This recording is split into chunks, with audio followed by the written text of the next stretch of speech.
Club മുഴുവൻ നേരിയ ഇരുട്ടിൽ ചുവപ്പും നീലയും ലൈറ്റുകളുടെ വെളിച്ചം കൊണ്ട് നിറഞ്ഞിരിക്കുകയാണ്. അവിടെ ഡാൻസ് ഫ്ലോറിൽ കുറച്ച് യുവാക്കൾ ഡാൻസ് കളിച്ച് ആഘോഷിക്കുന്നുണ്ട്. എന്നാൽ ഒരാൾ മാത്രം അതിൽ നിന്നൊക്കെ മാറി നിൽക്കുന്നു. കാർത്തിക്. അവൻ അവിടെ ഒരു മൂലയിലുള്ള സോഫയിലിരുന്ന് നിർത്താതെ മദ്യപിക്കുകയാണ്. അവൻ്റെ മുന്നിലിരുന്ന മേശപ്പുറത്ത് ഒന്നിനു പുറകെ ഒന്നായി ഒഴിഞ്ഞ കുപ്പികൾ നിറഞ്ഞിരുന്നിരിക്കുന്നു. എത്ര കുടിച്ചിട്ടും അവന് ലഹരി കയറാത്തതുപോലെ തോന്നി. ചുറ്റും എത്രയൊക്കെ ആളുകളുടെ ബഹളമുണ്ടായിട്ടും അതൊന്നും അവൻ്റെ ചെവിയിൽ വീഴുന്നുണ്ടായിരുന്നില്ല. അവൻ്റെ സുഹൃത്ത് തന്നെ എങ്ങനെയാണ് അപമാനിച്ചതെന്നും എങ്ങനെയാണ് പരിഹസിച്ചതെന്നും തൻ്റെ ഭാര്യ കൈകൂപ്പി വന്നപ്പോൾ എന്താണ് സംഭവിച്ചതെന്നും ഉള്ള ചിന്തകൾ മാത്രമാണ് അവൻ്റെ മനസ്സിൽ ഇപ്പോഴും വട്ടമിട്ട് കറങ്ങിക്കൊണ്ടിരിക്കുന്നത്. അതുകൊണ്ട് തന്നെ കുപ്പികൾക്ക് പുറകെ കുപ്പികളായി അവൻ നിർത്താതെ കുടിച്ചുകൊണ്ടേയിരുന്നു. ഉള്ളിലെ ദേഷ്യം അവൻ്റെ നെഞ്ചിൽ തീയായി കത്തുകയായിരുന്നു. ആ അപമാനഭാരത്താൽ കുടിച്ചുകൊണ്ടിരുന്ന കുപ്പി തീർന്നതും അവൻ അത് ദേഷ്യത്തോടെ നിലത്തടിച്ചു. കുപ്പി തവിടുപൊടിയായി. ഉടനെ തന്നെ അവൻ അടുത്തൊരു കുപ്പി കൂടി എടുത്തു തുറന്നു. ആവേശത്തോടെ അവൻ അടുത്ത ഇറക്ക് കുടിക്കാൻ തുടങ്ങിയതും അവൻ്റെ ബെസ്റ്റ് ഫ്രണ്ടായ വിജയ് പെട്ടെന്ന് ആ കുപ്പി കാർത്തിക്കിൻ്റെ കയ്യിൽ നിന്നും പിടിച്ചു വാങ്ങി. മതി കാർത്തിക്, നീ ഇപ്പോൾ തന്നെ ഒരുപാടായി. തൻ്റെ കയ്യിൽ നിന്ന് കുപ്പി പിടിച്ചു വാങ്ങിയത് ആരാണെന്നറിയാൻ കാർത്തിക് ദേഷ്യത്തോടെ കൈമുഷ്ടി ചുരുട്ടി മുകളിലേക്ക് നോക്കി. എന്നാൽ അത് വിജയാണെന്ന് കണ്ടതും അവൻ കൈകൾ അയച്ചു. വന്നത് തൻ്റെ ജീവ സുഹൃത്തായത് കൊണ്ട് മാത്രം അവൻ അടങ്ങി. വേറെ ആരെങ്കിലും ആയിരുന്നെങ്കിൽ ഒരു പക്ഷെ അവനെ കൊന്നുകൊള്ളി വിളിച്ചേനെ. വിജയ്, അത് എനിക്ക് തിരിച്ചു തരും, മദ്യപിച്ചിടറിയ തൊണ്ടയോടെ അവൻ ആവശ്യപ്പെട്ടു. പക്ഷെ അവൻ്റെ സുഹൃത്തിൻ്റെ മുഖം പൂർണ്ണമായും ആശങ്കാകുലമായിരുന്നു. ഇല്ല കാർത്തിക്, നീ ഇതിനകം തന്നെ ഒരുപാട് കുടിച്ചു കഴിഞ്ഞു. ദയവ് ചെയ്ത് നീ വീട്ടിൽ പോകും. നീ ഇങ്ങനെ അമിതമായി കുടിക്കുന്നത് ഞാൻ ഇതുവരെ കണ്ടിട്ടില്ല. അത് കേട്ട കാർത്തിക് തികച്ചും പരിഹാസത്തോടെയും കൈപ്പോടെയും ചിരിച്ചു. വീടോ? ഏത് വീടാണടാ? എൻ്റെ അച്ഛനും അമ്മയും ആശുപത്രിയിലാണ്. ഞാൻ തിരിച്ചു പോയ സ്വന്തം നേത്രങ്ങൾക്ക് വേണ്ടി എന്നെ വിവാഹം കഴിച്ച, എന്നെ മുതലെടുക്കാൻ നോക്കിയ ആ വേലക്കാരിയുടെ മുഖം കാണാൻ ഞാൻ പോകണോ? രമേശ് എന്നെ എത്രമാത്രം അപമാനിച്ചെന്നറിയാമോ? ഇപ്പോഴും അതോർക്കുമ്പോൾ എൻ്റെ നെഞ്ച് എത്രമാത്രം കത്തുന്നുണ്ടെന്ന് നിനക്കറിയാമോ? എൻ്റെ ജീവിതത്തിൽ ആദ്യമായിട്ടാണ് ഒരാൾ എന്നെ സ്വന്തം വീട്ടിൽ വെച്ച് എന്നെ അപമാനിച്ച് ചിരിക്കുന്നത്. ഇതൊക്കെ ആരുടെ കാരണത്താലാ? ആ സാഹിത്യ കാരണം കൊണ്ടല്ലേ? വിജയ്ക്ക് തിരിച്ചു ഒന്നും സംസാരിക്കാൻ കഴിഞ്ഞില്ല. എന്തെങ്കിലും പറയാമെന്ന് വെച്ചാൽ കാർത്തിക് നല്ലോണം കുടിച്ചിട്ടാണുള്ളത്. അതുകൊണ്ട് അവനോട് പറഞ്ഞിട്ടും കാര്യമില്ല. അവനത് മനസ്സിലാക്കാനും പോകുന്നില്ല. വിജയ് വിഷമത്തോടെ കാർത്തിക്കിൻ്റെ തോളിൽ പിടിച്ച് അവനെ എഴുന്നേൽപ്പിച്ചു. വീട്ടിലേക്ക് കൊണ്ടുപോകാം എന്ന ഉദ്ദേശത്തോടെയാണ് വിജയ് അവനെ പൊക്കിയത്. പക്ഷെ കാർത്തിക്കിൻ്റെ സമയം നോക്കണേ. അങ്ങോട്ടേക്ക് രമേശും അഭിജിതാവുമായി അതേ ക്ലബിലേക്ക് വന്നു. കാർത്തിക്കിനെ കണ്ടയുടനെ അവനൊരു നിമിഷം അവിടെ തന്നെ നിന്നു. കാർത്തിക്കിൻ്റെ ബോഡി ലാംഗ്വേജും അവൻ്റെ കൂട്ടുകാരൻ അവൻ എങ്ങനെയൊക്കെയാണ് കൺട്രോൾ ചെയ്യുന്നതും കണ്ടപ്പോൾ രമേശിന് അവിടെ എന്താണ് നടക്കുന്നതെന്ന് പകുതിയോളം മനസ്സിലായി. ഹേയ് കാർത്തിക്, നീയും ഇതേ ക്ലബിലേക്ക് വരുമെന്ന് ഞാൻ ഒട്ടും പ്രതീക്ഷിച്ചില്ല മാൻ. അത്രയും അതിലഹരിയായിരുന്ന കാർത്തിക് മങ്ങിപ്പോയ കണ്ണുകൾ ചെറുതാക്കിക്കൊണ്ട് രമേശിനെ നേരെ നോക്കി. പക്ഷെ ആ ലഹരിയിൽ അവന് രമേശിനെ ശരിക്കും തിരിച്ചറിയാൻ പറ്റിയില്ല. എന്നാൽ വിജയ് വളരെ ദേഷ്യത്തോടെയാണ് സംസാരിച്ചത്. കാരണം രമേശ് എത്രത്തോളം അസൂയക്കാരനായ ഒരു കൂട്ടുകാരനാണെന്ന് വിജയ്ക്ക് നന്നായി അറിയാമായിരുന്നു. രമേശ്, നീ ഇതിനോടകം തന്നെ അവനോട് ഒരുപാട് മോശമായി പെരുമാറി. ഇനിയും അതിന് മുതിരല്ലേ? വിജയ് അവന് മുന്നറിയിപ്പ് നൽകി. ഞാൻ എപ്പോഴാണ് അങ്ങനെ ചെയ്തത്? ഞാൻ വെറും സത്യമല്ലേ വിജയ് പറഞ്ഞത്? എപ്പോഴും നമ്മുടെ ഗ്രൂപ്പിൽ അവൻ ഒരേ കാര്യമല്ലേ പറയാറുള്ളത്? തനിക്ക് പങ്കാളിയായി വരുന്നത് അതീവ സുന്ദരിയും പണക്കാരിയുമായ ഒരു പെൺകുട്ടിയായിരിക്കുമെന്നും അവളെ മാത്രമേ കല്യാണം കഴിക്കൂ എന്നും അവൻ പറയാറില്ലേ? പക്ഷെ ഇപ്പോഴത്തെ അവസ്ഥ നോക്കൂ. അവൻ എങ്ങനെയുള്ള പെണ്ണിനെയാണ് കെട്ടിയത്? ഒരാളോട് എങ്ങനെ സംസാരിക്കണമെന്നറിയാത്ത, ഒരു വിവരവുമില്ലാത്ത മണ്ടത്തിയെയാണ് അവൻ കല്യാണം കഴിച്ചത് എന്ന് പറഞ്ഞ് രമേശ് ഉരക്കെ ചെറുക്കാൻ തുടങ്ങി. രമേശ്, നീ പരിധി വിടുന്നുണ്ട്. ഇതോടുകൂടി ഇത് ഇവിടെ നിർത്തുന്നതാണ് നിനക്ക് നല്ലത്. ഞാൻ എങ്ങനെയാണിത് വെറുതെ വിടുക? അവൻ എന്നെയും അപമാനിച്ചു. അവൻ എങ്ങനെയുള്ള പെണ്ണിനെയാണ് കല്യാണം കഴിച്ചതെന്ന് അവൻ്റെ ബിസിനസ് പാർട്ട്ണർമാർ ഉൾപ്പെടെ എല്ലാവരോടും ഞാൻ പറഞ്ഞിട്ടുണ്ട്. ഇനി നോക്കാം എല്ലാവരുടെയും ഇടയിൽ അവൻ എങ്ങനെ തലയുയർത്തി നടക്കുമെന്ന്. രമേശ് പറഞ്ഞു തീർക്കുന്നതിന് മുമ്പ് തന്നെ കാർത്തിക് വിജയുടെ കൈകൾ മാറ്റി രമേശിൻ്റെ അടുത്തേക്ക് കുതിച്ചു. അവൻ തൻ്റെ കൈ ചുരുട്ടി രമേശിൻ്റെ മുഖത്തിട്ടൊരടി വെച്ചു കൊടുത്തു. രമേശ് തറയിലേക്ക് തെറിച്ചു വീണു. എങ്കിലും കാർത്തിക് നിർത്തിയില്ല. അവൻ വീണ്ടും അവനെ തല്ലിക്കൊണ്ടേയിരുന്നു. വിജയ് കാർത്തിക്കിനെ ബലമായി പിടിച്ച് പിന്നിലേക്ക് വലിച്ചു മാറ്റിക്കൊണ്ട് പറഞ്ഞു, വേണ്ട കാർത്തിക്, നിർത്ത്. നിനക്കിപ്പോഴും എന്നെ തടയണമെന്നുണ്ടോ? കാർത്തിക് ദേഷ്യത്തോടും മടുപ്പോടും കൂടി ചോദിച്ചു. അവൻ എൻ്റെ ജീവിതം വെച്ച് എന്താണ് ചെയ്തതെന്ന് അറിഞ്ഞിട്ടും നീ എന്നെ തടയുകയാണോ? ഞാൻ എന്തൊക്കെ കാര്യങ്ങളാണ് മറ്റുള്ളവരിൽ നിന്നും ഒളിച്ചു വെച്ചത്?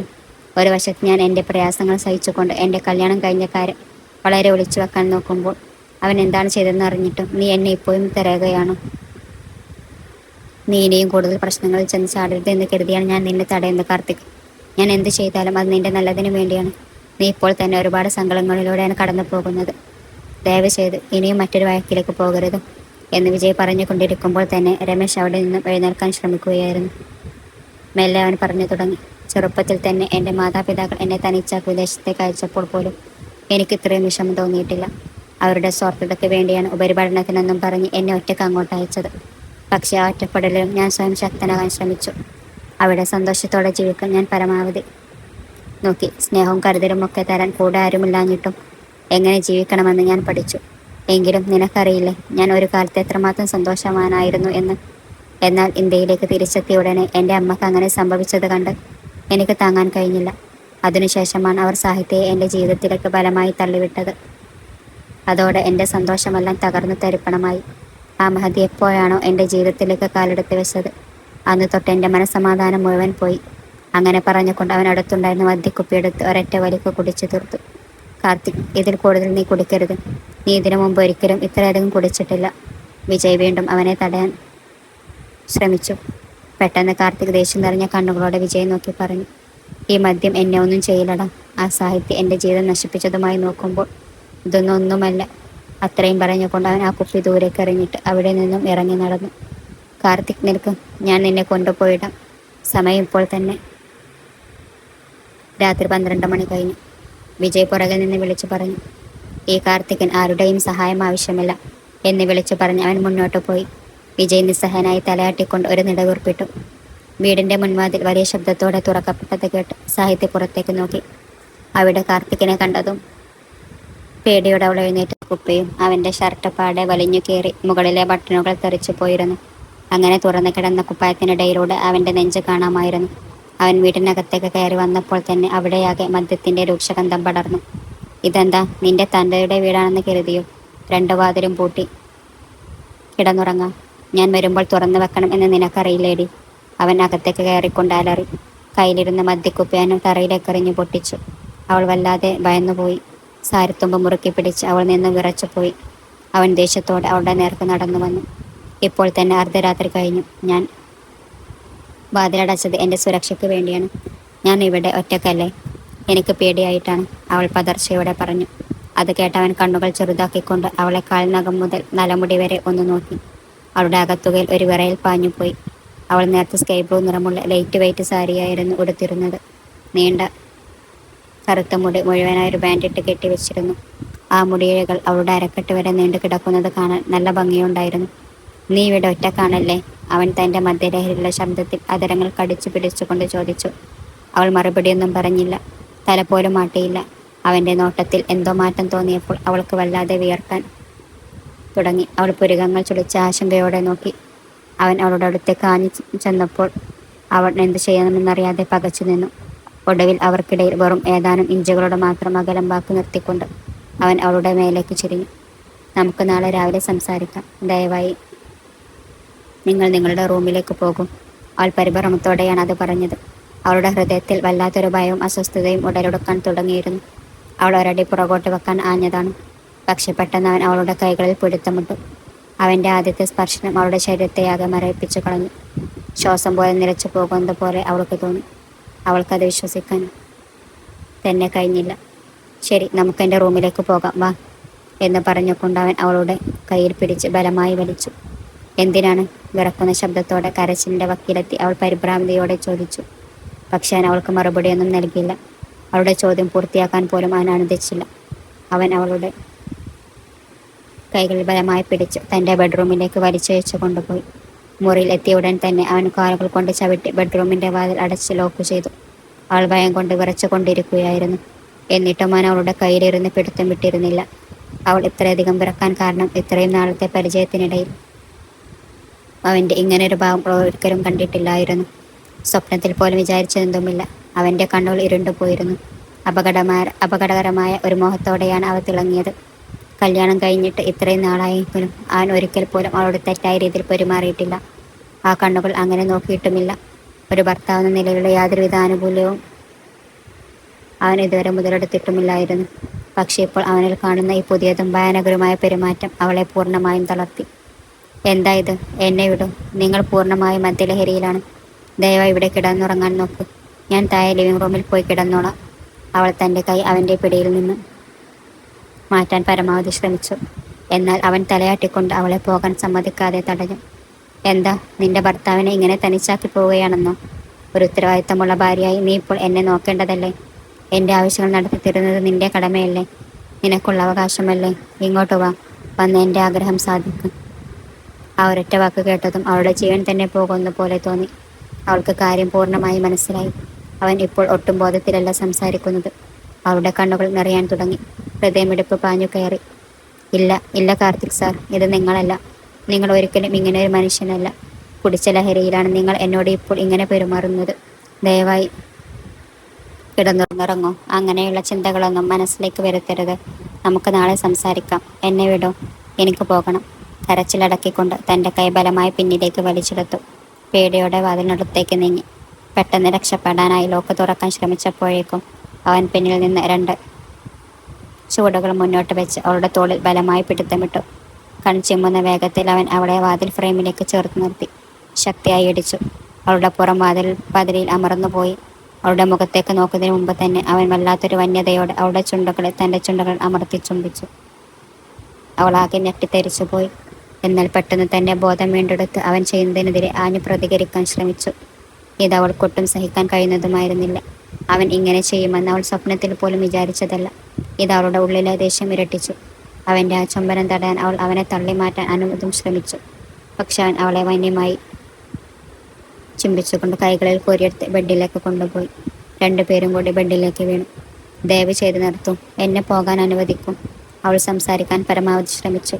എന്നാൽ അവൻ തൻ്റെ വിരലുകൾ അവളുടെ കൈവിരലുകളായി ചേർത്ത് പിടിച്ചു അവളെ തനിക്കും ബെഡിനും ഇടയിലാക്കി അനങ്ങാൻ പറ്റാത്ത വിധം പൂട്ടിയിട്ടു. നീ എങ്ങോട്ടാണ് പോകുന്നത്? ഞാൻ നിന്നെ വിടില്ല. നീ എങ്ങനെയാണോ എൻ്റെ ജീവിതം നശിപ്പിച്ചത്, അതുപോലെ നിന്റെ ജീവിതവും ഞാൻ ഇല്ലാതാക്കും. നീ എൻ്റേതാണ്. നിനക്ക് എന്നെ നിഷേധിക്കാൻ കഴിയില്ല എന്ന് പറഞ്ഞുകൊണ്ട് അവൻ അവളുടെ ചുണ്ടുകൾ കടിച്ചു മുറിച്ചു. വേദന കൊണ്ട് അവളുടെ കണ്ണുകൾ നിറഞ്ഞു. അവളുടെ വാക്കുകൾ അവൻ്റെ ചുണ്ടുകളാൽ അമർത്തപ്പെട്ടുകൊണ്ടിരിക്കുമ്പോൾ അവൾ വീണ്ടും ചോദിച്ചു, ദയവ് ചെയ്ത് ഇത് നിർത്തുന്നുണ്ടോ ഇല്ലയോ? നീ എന്തിനാ എന്നെ തടയുന്നത്? നിനക്ക് ശരിക്കും ഇതൊന്നും താല്പര്യമില്ലെന്നാണോ? എനിക്കറിയാം നിനക്കും ഇതൊക്കെ വേണമെന്ന്. ഇത് കൂടെ ഒരു കാരണമാക്കിയാണ് നീ എന്നെ കല്യാണം കഴിച്ചത്. ഇതും പറഞ്ഞ് ഞാൻ അവളെ വീണ്ടും ചുംബിക്കാൻ തുടങ്ങിയപ്പോഴേക്കും അവൻ്റെ വാക്കുകൾ സഹിക്കാനാവാതെ അവൾ ദേഷ്യത്തോടെ അവനെ ദൂരേക്ക് തള്ളിമാറ്റി. നിങ്ങൾ മനുഷ്യനാണോ അതോ മൃഗമാണോ? എനിക്കിതിലൊന്നും താല്പര്യമില്ലെന്ന് പറഞ്ഞാൽ നിങ്ങൾക്ക് മനസ്സിലാവില്ലേ? അവൾ പറഞ്ഞു തീരുന്ന മുമ്പ് തന്നെ അവളുടെ വാക്ക് പാതിയിൽ നിലച്ചു. അപ്പോഴേക്കും അവൻ തനിയെ ബെഡിലേക്ക് മലർന്നു വീണിരുന്നു. ബോധം മറിയുന്നത് പോലെ അവൻ കണ്ണുകൾ പകുതിയോളം അടച്ചു. തലയിണയിൽ തലവെച്ച് വളരെ നിസ്സഹായനായ അവൻ എന്തൊക്കെയോ പെറുപിറുക്കാൻ തുടങ്ങി. എല്ലാം കഴിഞ്ഞു, എല്ലാം തീർന്നു. എൻ്റെ കൂട്ടുകാരെല്ലാം എന്നെ കണ്ട് ചിരിക്കും. രമേശ് എന്നെ നോക്കി ചിരിച്ചതുപോലെ ഞാനിനി അങ്ങനെ അവരുടെ മുന്നിൽ മുഖം കാണിക്കും. ഇതും പറഞ്ഞ് അവൻ കൺകോളിൽ നിന്ന് ഒരു തുള്ളി കണ്ണീർ കവളിലൂടെ ഒളിച്ചിറങ്ങി. അവൻ കണ്ണുകൾ അടച്ചപ്പോഴേക്കും അവൾക്കൊന്നും മിണ്ടാനാവാത്ത വിധം ശബ്ദം അടഞ്ഞുപോയി. അവൻ്റെ വാക്കുകൾ കേൾക്കുകയും അവൻ്റെ സങ്കടം കാണുകയും ചെയ്ത ആ നിമിഷം അവളുടെ ഉള്ളിലുണ്ടായിരുന്ന ദേഷ്യമെല്ലാം മാറി. പകരം വലിയൊരു വിഷമം വന്നു നിറഞ്ഞു. കണ്ണീർ പടർന്നത് കൊണ്ട് അവളുടെ കാഴ്ച മങ്ങി തുടങ്ങി. അവൾ സ്വയം മനസ്സിൽ പറഞ്ഞു, ഞാൻ ഈ കല്യാണത്തിന് സമ്മതിക്കാൻ പാടില്ലായിരുന്നു. ഇവനുമായി ഞാൻ എന്തിനാണ് ഇത്ര ശാഠ്യം പിടിച്ച് കല്യാണത്തിൽ നിന്ന് കൊടുത്തത്? ലളിതമ്മയെ ആ ഒരവസ്ഥയിൽ കാണാൻ വയ്യാഞ്ഞിട്ടാണോ? എൻ്റെ കാരണങ്ങൾ എനിക്ക് കാണുമായിരിക്കും. പക്ഷേ ഇനി ഈ വിവാഹബന്ധം ഇവനുമായി മുന്നോട്ട് കൊണ്ടുപോകാൻ എനിക്ക് കഴിയില്ല. എന്തായാലും ഞാൻ ഇതിനൊരു അവസാനം കണ്ടെത്തും. നീ എന്നെ കൊണ്ടുവയ്യ. അവനെ തന്നെ നോക്കി ആലോചിച്ചു കൊണ്ടിരുന്നപ്പോൾ അവളുടെ മനസ്സിൽ ഒരു ബുദ്ധി തെളിഞ്ഞു. അതെ, ഇത് മാത്രമേ അവനെ സഹായിക്കൂ. എന്നെയും ഈ നരകത്തിൽ നിന്ന് രക്ഷിക്കും. അവൾ കണ്ണുപൊട്ടി തൻ്റെ കണ്ണീരിനെ അടക്കാൻ ശ്രമിച്ചു. എന്നിട്ട് വീണ്ടും ഒരിക്കൽ കൂടി അവൻ്റെ മുഖത്തേക്ക് നോക്കി അവിടെ നിന്നും അവൾ വാതിലുകൾ അടച്ച് അവിടെ നിന്നും ഇറങ്ങിപ്പോയി. അടുത്ത ദിവസം രാവിലെ കാർത്തിക് ഉണരാൻ വൈകി. മുഖത്ത് നല്ല ക്ഷീണമുണ്ടായിരുന്നെങ്കിലും ഒന്നും സംഭവിക്കാത്ത മട്ടിൽ അവൻ തൻ്റെ പതിവ് ജോലികളൊക്കെ വേഗത്തിൽ തീർത്തു. കുളിച്ച് ഫ്രഷായി വസ്ത്രം മാറി വന്ന് കണ്ണാടിയുടെ മുന്നിൽ നിന്ന് തല ചീകുമ്പോഴാണ് ഫോൺ ബെല്ലടിക്കുന്നത് കേട്ടത്. അവൻ ഉടൻ തന്നെ കോൾ അറ്റൻഡ് ചെയ്തു. കാർത്തിക്, നിനക്ക് കുഴപ്പമൊന്നുമില്ലല്ലോടാ? വിജയ് ഫോണിലൂടെ വളരെ ആകുലതയോടെയും വിഷമത്തോടും കൂടി ചോദിച്ചു. നീ ഇങ്ങനെ ചോദിക്കുമ്പോൾ എനിക്ക് എന്തോ സംഭവിച്ചതുപോലെ തോന്നുന്നുണ്ടല്ലോ. കാർത്തിക് വളരെ ലഘുവായി മറുപടി നൽകി. അങ്ങനെയല്ലടാ, നീ ഇന്നലെ ക്ലബിൽ നിന്ന് അത്രയും കുടിച്ച് ബോധമില്ലാതെയാണ് വീട്ടിലേക്ക് പോയത്. അതുകൊണ്ട് എനിക്ക് നല്ല വിഷമമുണ്ടായിരുന്നു. നിന്നെ നോക്കി ഞാൻ 100-ലധികം വട്ടം ഫോൺ വിളിച്ചു. നീ സുരക്ഷിതമായി വീട്ടിലെത്തിയോ ഇല്ലയോ എന്നറിയാൻ. അവൻ സംസാരിച്ചു കൊണ്ടേയിരുന്നപ്പോൾ കാർത്തിക് പെട്ടെന്ന് മിണ്ടാതായി. ഇന്നലെ രാത്രി ശരിക്കും എന്താണ് സംഭവിച്ചതെന്ന് ഓർത്തെടുക്കാൻ അവൻ തൻ്റെ തലച്ചോറിനെ വല്ലാതെ ബുദ്ധിമുട്ടിച്ചു. കാർത്തിക്, നീ ലൈനിലുണ്ടോ അതോ ഫോൺ വെച്ചോ? കഴിഞ്ഞ രാത്രി എന്തെങ്കിലും സംഭവിച്ചോ? കാർത്തിക് തിരിച്ചു ചോദിച്ചു. അപ്പോൾ നിനക്കൊന്നും ഓർമ്മയില്ലേ? വിജയ് ആശ്വാസത്തോടെ ചോദിച്ചു. ഇല്ലടാ, എനിക്കൊന്നും ഓർമ്മ കിട്ടുന്നില്ല, കാർത്തിക് പറഞ്ഞു. അതാണെങ്കിൽ നിന്റെ നല്ലതിന് തന്നെയാ. ശരി, നമുക്ക് ഓഫീസിൽ വെച്ച് കാണാം. ഞാനിപ്പോൾ ഫോൺ വെക്കുകയാണ്. നീ വേഗം ഇറങ്ങ് എന്ന് പറഞ്ഞ് വിജയ് കോൾ കട്ട് ചെയ്തു. വിജയുടെ അറിവിൽ ഇന്നലെ രമേശുമായി കുടിച്ച് വഴക്കിട്ട കാര്യം മാത്രമേ ഉണ്ടായിരുന്നുള്ളൂ. അതിന് തന്നെ അവൻ അത്രമാത്രം ടെൻഷൻ അടിച്ചിട്ടുണ്ട്. എന്നാൽ വീട്ടിൽ വന്നതിന് ശേഷം കാർത്തിക് എന്താണ് ചെയ്തതെന്ന് അറിഞ്ഞാൽ അവൻ എന്താകുമോ ആകും. അതേസമയം കാർത്തികിൻ്റെ തല കറങ്ങുന്നത് പോലെ തോന്നി. വീട്ടിൽ വന്നതിന് ശേഷം താൻ എന്താണ് ചെയ്തത്? തനിക്ക് എന്തുകൊണ്ടാണ് ഒന്നും ഓർമ്മയില്ലാത്തത്? ഇങ്ങനെയൊക്കെ ചിന്തിച്ചവൻ നോക്കുമ്പോൾ അവൻ്റെ കണ്ണുകൾ പെട്ടെന്ന് കട്ടിലിലേക്ക് നീണ്ടു. കട്ടിൽ ആകെ അലങ്കോലമായി കിടക്കുകയായിരുന്നു. അവന് മുറിയാകെ നോക്കി. ഒരിടവും വൃത്തിയായി കിടന്നിരുന്നില്ല. അവിടെ എന്തോ അരുതാത്തത് സംഭവിച്ചിട്ടുണ്ടെന്ന് ചിന്ത വന്നതോടെ അവൻ്റെ നെഞ്ചെടുപ്പ് വേഗത്തിലായി. അവൻ നെറ്റിൽ കൈവച്ച് പതുക്കെ തിരുമ്മിക്കൊണ്ട് ഭാരമേറിയ ചിന്തകളിലേക്ക് ആണ്ടുപോയി. എന്താ എനിക്കൊന്നും ഓർമ്മ വരാത്തത്? പക്ഷേ ഇതെന്താ ഇങ്ങനെ? കുടിച്ചതിന് ശേഷം എന്താ ഉണ്ടായത് എന്നവൻ ചിന്തിച്ചതും പെട്ടെന്ന് ഷോക്കടിച്ചതുപോലെ അവൻ്റെ കണ്ണുകൾ വിടർന്നു. അവന് കാര്യങ്ങൾ ഓർമ്മ വന്നു തുടങ്ങി. ക്ലബിൽ വെച്ച് രമേശിനെ കണ്ടതും അവനുമായി വഴക്കുണ്ടായതും. ആ ദേഷ്യത്തിലാണ് അവൻ മദ്യപിച്ച് ലക്കുകെട്ട് വീട്ടിലേക്ക് വന്നത്. ഓർമ്മ വന്ന പാടെ അവൻ കൈകൊണ്ട് സ്വന്തമായി പൊത്തിപ്പിടിച്ചു. താൻ സാഹിത്യയെ ചുംബിക്കാൻ ശ്രമിച്ച് നിർബന്ധിക്കാൻ നോക്കിയ കാര്യമാണ് അവൻ ഓർമ്മയിലേക്ക് വന്നത്. ഓ ഗോഡ്, എനിക്കെന്താ വട്ടായോ? കഷ്ടം, ഞാനൊരു ഭ്രാന്തനെ പോലെയാണല്ലോ പെരുമാറിയത്. അവളോട് ഇത്രയും മോശമായി ഞാൻ എങ്ങനെ പെരുമാറാൻ തോന്നി എന്നാലോചിച്ച് അവൻ പരിഭ്രാന്തനായി. പക്ഷെ അവൻ മറ്റൊരു കാര്യം കൂടി ആലോചിച്ചു. നിൽക്ക്, ഇന്നലെ രാത്രി അവൾ എന്തുകൊണ്ടാണ് എന്നോട് സഹകരിച്ചില്ല? അവൾക്ക് എൻ്റെ പണവും എന്നോടൊപ്പം ജീവിക്കുന്നതിലുമുള്ള നേട്ടങ്ങളുമല്ലേ വേണ്ടത്? അങ്ങനെയാണെങ്കിൽ അവൾ എന്നെ തൊടാൻ അനുവദിക്കേണ്ടതായിരുന്നില്ലേ? എൻ്റെ ഭംഗി കണ്ടിട്ടാണ് അവൾ എന്നെ കല്യാണം കഴിച്ചതെങ്കിൽ ഇന്നലെ രാത്രി കിട്ടിയ അവസരം അവൾ ഉപയോഗപ്പെടുത്തണമായിരുന്നില്ലേ? പക്ഷെ അവൾ എന്തുകൊണ്ട് സഹകരിച്ചില്ല? ഞാൻ അവളോട് അടുച്ചെന്ന് എൻ്റെ ആഗ്രഹം പറഞ്ഞപ്പോൾ എന്തുകൊണ്ട് സമ്മതിച്ചില്ല? അവൻ വേഗത്തിൽ ശ്വാസമെടുത്തു. അവൻ്റെ മനസ്സ് അസ്വസ്ഥമായിരുന്നു. അവൻ്റെ തലച്ചോറ് ഫ്ലാഷ് ബാക്ക് പോലെ കാര്യങ്ങൾ മിന്നിമറിഞ്ഞു. അവളെ കീഴ്പ്പെടുത്താൻ താൻ എന്നെങ്ങനെയൊക്കെയാണ് ശ്രമിച്ചതെന്ന് ഓരോ കാര്യങ്ങളും ഓരോ വാക്കുകളും ഓർത്തെടുത്തപ്പോൾ അവന് തന്നെ വിശ്വസിക്കാൻ കഴിഞ്ഞില്ല. അവനവനോട് തന്നെ കടുത്ത അറപ്പ് തോന്നി. ഇനി ഇതിനെക്കുറിച്ച് കൂടുതൽ ചിന്തിക്കാൻ നിൽക്കാതെ അവളോട് എങ്ങനെയെങ്കിലും സംസാരിക്കണം എന്നവൻ ഉറപ്പിച്ചു. താൻ വേണമെന്ന് വെച്ച് ചെയ്തതല്ലെന്നും മദ്യത്തിൻ്റെ ലഹരിയിൽ സ്വയം നിയന്ത്രണം നഷ്ടപ്പെട്ടതാണെന്നും അവളെ ബോധ്യപ്പെടുത്താനായി അവൻ ലിവിംഗ് റൂമിൽ ഇരിക്കുന്നു അവളെ കാണാൻ താഴേക്ക് നടന്നു. അവൻ നോക്കിയപ്പോൾ ഡൈനിങ് ഏരിയയിൽ ഞാൻ അവൾ ഫുഡ് എടുത്തു വെക്കുകയായിരുന്നു. അവളുടെ കണ്ണുകൾ ചെറുതായി ഉയർത്തിയിട്ടുണ്ടായിരുന്നു. ഒരു പക്ഷേ രാത്രി മുഴുവൻ കരഞ്ഞതുകൊണ്ടാകാം. അവളുടെ ചുണ്ടിൻ്റെ അറ്റത്ത് മുറിവുണ്ടായിരുന്നു. മുഖത്ത് സങ്കടമല്ലാതെ മറ്റൊരു ഭാവവും ഉണ്ടായിരുന്നില്ല. ആദ്യമായി അവൾക്കടുക്കത്തേക്ക് പോകാൻ അവന് ചെറിയൊരു ഭയം തോന്നി. എങ്കിലും എങ്ങനെയൊക്കെ ധൈര്യം സംഭരിച്ച് അവൻ അവളുടെ അടുത്തേക്ക് നടന്നു. അവൻ വരുന്നത് ശ്രദ്ധിച്ചെങ്കിലും അവൾ അവനെ കണ്ണെടുത്തൊന്ന് നോക്കുക പോലും ചെയ്തില്ല. ഇഷ്ടമില്ലാത്തതുപോലെ അവിടെ നിന്ന് മാറിപ്പോകാൻ അവൾ ശ്രമിച്ചു. പക്ഷെ അവൻ അവളെ പേരെടുത്ത് വിളിച്ചു. ആദ്യമായിട്ടാണ് അവൻ അങ്ങനെ വിളിക്കുന്നത്. സാഹിത്യ, നെല്ല്. അവൾ നിന്നു. പക്ഷെ അവൻ്റെ നേരെ നോക്കിയില്ല. അവൻ ദീർഘമായൊന്ന് ശ്വാസമെടുത്ത് വീണ്ടും സംസാരിച്ചു. എനിക്ക് നിന്നോട് സംസാരിക്കണം. അവൾ അവനെ നേരെ നോക്കി. അവളുടെ കണ്ണുകൾ തൻ്റെ കണ്ണുകളിലേക്ക് തറഞ്ഞു കയറിയപ്പോൾ അവന് നേരെ നോക്കാൻ പോലും കഴിഞ്ഞില്ല. അവൻ്റെ ഉള്ളിൽ കുറ്റബോധം ഒരു ഭാരമായി നിറഞ്ഞു. വാക്കുകൾ ഇടറി.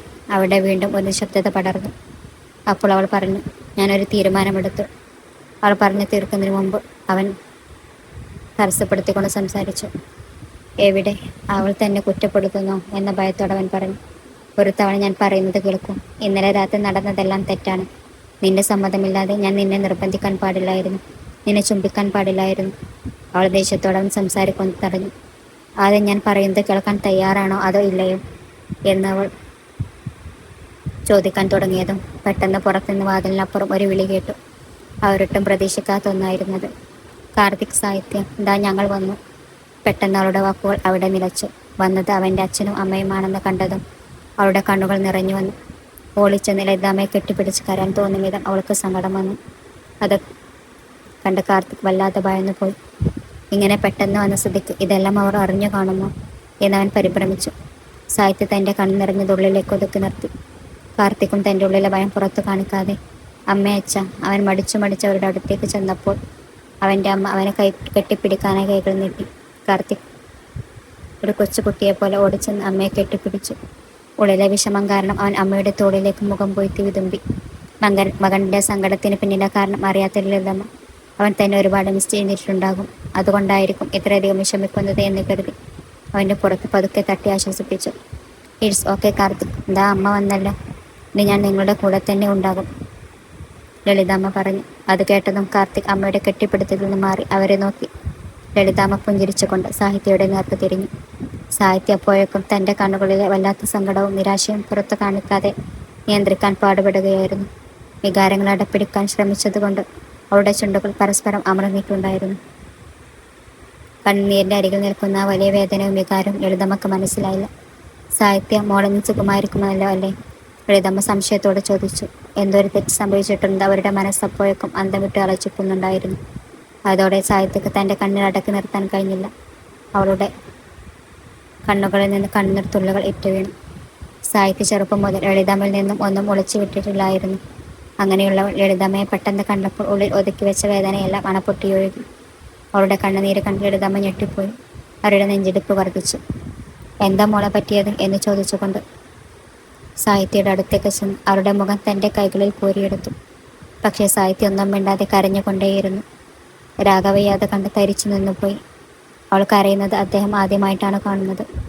അദ്ദേഹം വളരെ ഗൗരവത്തോടെ കാർത്തികിൻ്റെ നേർക്ക്. എന്നാൽ കാർത്തിക് അപ്പോഴേക്കും ഭയം കാരണം സാഹിത്യയുടെയും സ്വന്തം അമ്മയുടെയും മുഖത്തേക്ക് മാറി മാറി നോക്കുകയായിരുന്നു. അവൻ്റെ നെഞ്ചു ഭയം കൊണ്ട് വല്ലാതെ പിടക്കുന്നുണ്ടായിരുന്നു. ഒപ്പം ശരീരം ആകെ വിയർത്തു കുളിക്കുകയും ചെയ്തു.